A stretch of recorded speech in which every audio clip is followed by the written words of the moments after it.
Welcome to 108 Gates, where we're doing the Divine Feminine reading. Hope you are well. So we are looking at what is currently going on with the Divine Feminine. Feels very separate to Divine Masculine. There's even where there was some kind of coming together, it feels like there's a bit of a gap at the moment. So let's see what that's about. Cards are feeling fiddly. Excuse me. Absence. There we go. That's what the gap's about. Let's keep going. Don't want to assume, so let's keep going. Gap. Absence. What is not here is the key. There's a lack of grounding. There's a lack of harmony. There's a lack of collaboration. There's a lack of feeling held. There's a lack of it just feels like everything's just kind of free floating, but not in a flowing way. It's more of a scattered energy. So breathe, calm, rest, stop, and just be. Collecting self, collecting energies back in, making sure that we're bringing back self to center, bringing back self to some kind of awareness of what's going on or what's not going on or what we need to be happening. So gratitude, start with that first. What is working, therefore it's kind of like if you look at what is working, that will fluff things out, and then start exploring, or more so exposing the gaps that are there. Interesting trips onwards. So let's go for that. So we've got the Queen of Coins. Actually, that wanted to go with the Queen of Coins, so let's put that there. Queen of Coins with the Seven of Cups. Queen of Coins, seeing something that's not actually there, seeing something of value which is not actually of higher value. It feels like we've been chasing some rainbows that are not actually there. So what is that all about? It means that if we've been investing time, energy and effort into people, projects, spaces, places that are not actually of that higher value, what does that mean now? It kind of falls flat on itself, or it's got this big gaping hole. Like I was saying, there's a gap. Absence. That absence cannot be filled. That gap cannot be filled by something that wasn't meant to be built in the first place. If you have if you try and, I'm seeing like kind of oil and water, you try and get the oil and water to mix, you can't get the oil and water to mix because they're just not going to mix. So therefore, if you've still got those little bits of oil in the water, doesn't matter if you spoon the oil out, you're still gonna have those little bits of oil. You have to keep going, keep going, keep going. So there's just oil and just water. To separate the oil and water once you've mixed it is very difficult. So it feels like something has been paid attention, something has been given attention, given quite a bit of energy, quite a significant amount of energy, time, effort, and in that process now seeing that it's just not going to mix, it just does not mix, it just does not fit together, it does not come together. Therefore, being putting all this effort and time and energy into something that's not actually meant to be, it's not meant to be coming together, it's not meant to be falling into place, because it's just not going to fall into place. Hanged Man, seeing that different perspective, feeling that different perspective is actually going to be liberating, but it doesn't feel liberating when you're actually realizing it, because it feels quite wasteful, it feels quite disappointing, it feels quite heartbreaking on some level, but it is what it is. And so the Hanged Man is coming in with this different perspective of a situation. And then the clarity with the Knight of Swords is not the King of Swords, it's not the Page of Swords. So it's this certain intermediate kind of understanding of a situation. We understand more so of what we did than what we did before, but we don't understand as much as what we need to and what we're able to. So let's get a bit more clarity around this. Hanged Man. So the whole world is looking different, or the whole world is going to start looking different as we start allowing these energies from the Hanged Man to come in, start shifting and changing the perspective of what we've been holding on to.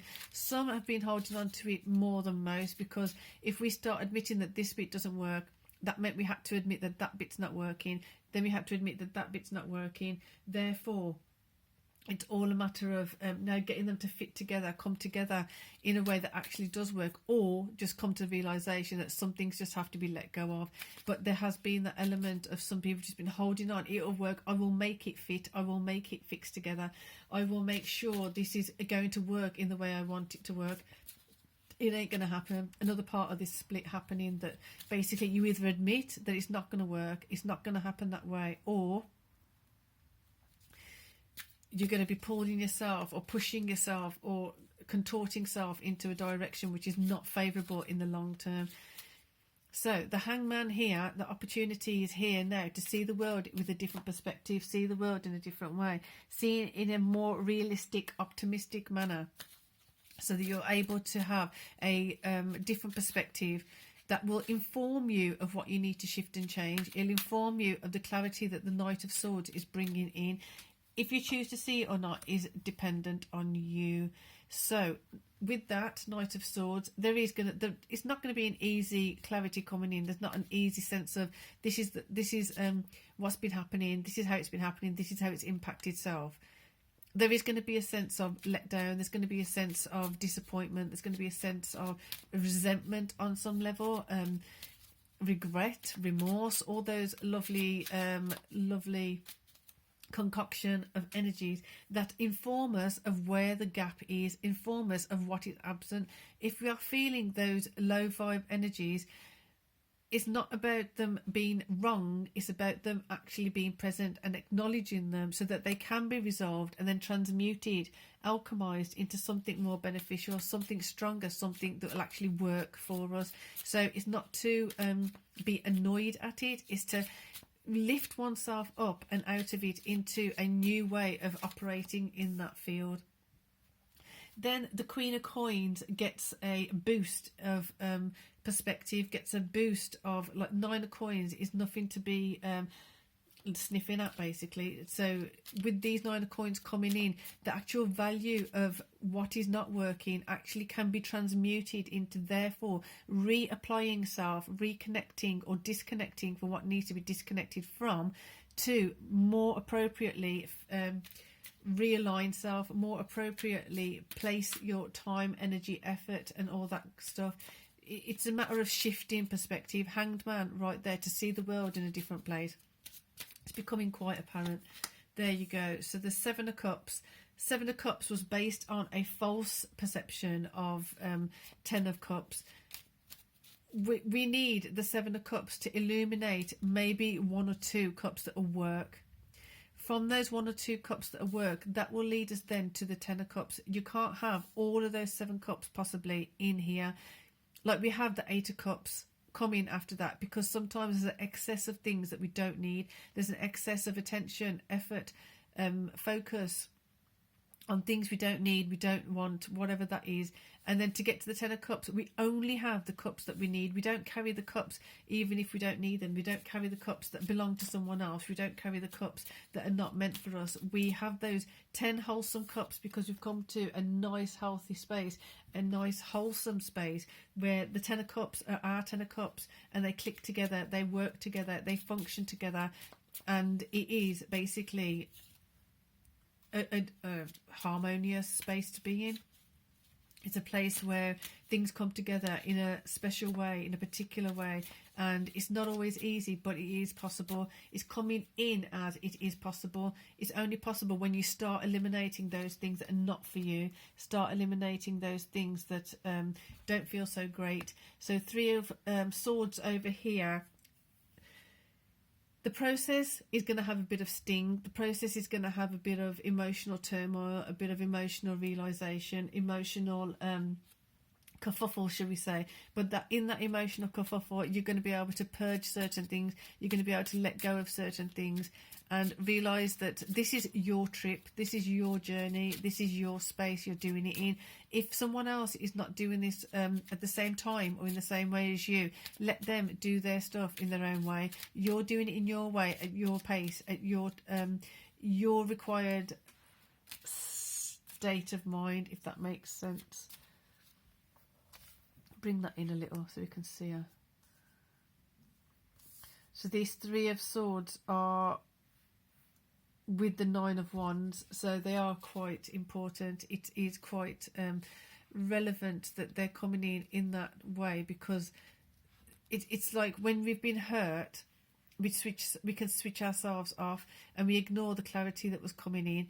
This Three of Swords is the reason why we possibly didn't want to see certain details, but as we look at those details, we understand more so as to why we were kind of shut off from it, understand more so of why you're so adamant to, like, it's got to work, it's got to work, it's got to work, as opposed to letting go and letting it flow into a space and place that it's going to work. So for example, like seeing a river that's been redirected, so that river doesn't naturally flow in a particular direction. So when I'm not going to say we, because I haven't done it, but when you see examples of a river being redirected in a different way, are all of the factors considered of when the river is flowing in a different direction, is redirected? What are the consequences of that? Some places then are left without water, some places are going to be flooded. It's going to change the topography of certain things, it's going to change the way the river flows, therefore it's going to change where the wildlife go, it's going to change how the foliage grows around there. It changes so much that it's not considered. It's seen as just changing the direction of the river, but it's not just that that's changing, it's going to be what it impacts also. So when you're redirecting your emotions and redirecting from seeing the Seven of Cups as not every cup is going to be taken with you, and instead of being all these Seven Cups have to come with me, I have to take every opportunity, start being more decisive, start being more discerning with which cups are going towards that Ten of Cups. This is going to bring up some of this pain and some of this awareness of what was happening before. It doesn't mean that you're wrong, it just means that you weren't possibly ready before to see some of this stuff. You weren't possibly ready to be given that true forgiveness. You hear it a lot of the time when people say just forgive for yourself, if not for others, but it's like, what actually does that achieve? It's not about forgiving for self or for others in that sense. On some level, when you're ready to forgive, your heart can truly forgive, then it will be released. If you're not ready to forgive, then how do you forgive? What are you actually doing? You're just saying it in a false manner. But what you can only forgive truly when your heart is ready to forgive, when your emotions are ready to give, when you're feeling safe enough to forgive, because then that means a whole entourage of emotions are going to be coming up as a result. Let's get another one for the Knight of Swords. Therefore, that gives you more opportunity. Knight of Swords now being supported by the High Priestess, an even higher perspective coming in. Like I said, it did feel like it was a point to make about it's not a Page of Swords, it's not a King of Swords, it's a Knight of Swords. Therefore, the High Priestess is ushering in more clarity, more awareness, and possibly the King of Swords to come in with that greater clarity and more power to actually do something about the clarity that's coming in. I do want to close it off there, but it doesn't want to close off, so we're going to get one more card for here. There you go, stacking up the cups, finding out those. This is feeling very linked to that, so you can't take all the 7 cups. You maybe 3 of those cups are not meant for you, or 3 of those cups are meant for you.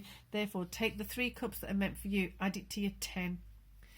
Add it to the 10 to build up the 10, whatever it is, to make sure the 3 cups that are correct for you, take those ones. The other 4, let go of.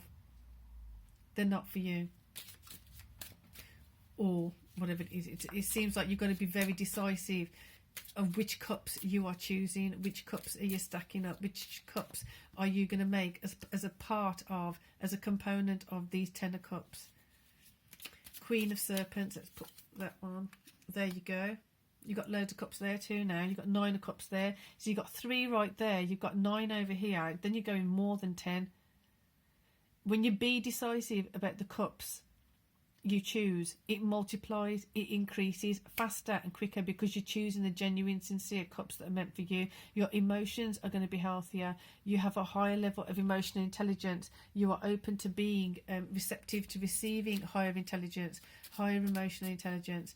Therefore, don't be scared of letting go of some cups. Let go of the 4 cups. Keep the 3 that are actually for you.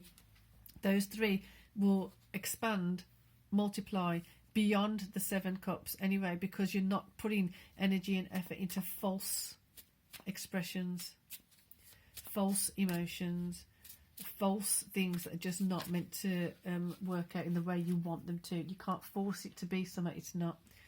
Now it feels concluded. So I hope you got something from that. I'm going to do a Divine Masculine reading next, and then for those of you who are interested, you have got January 2024 readings going up. So click the subscribe and the bell to be notified about those. So for now, peace and love.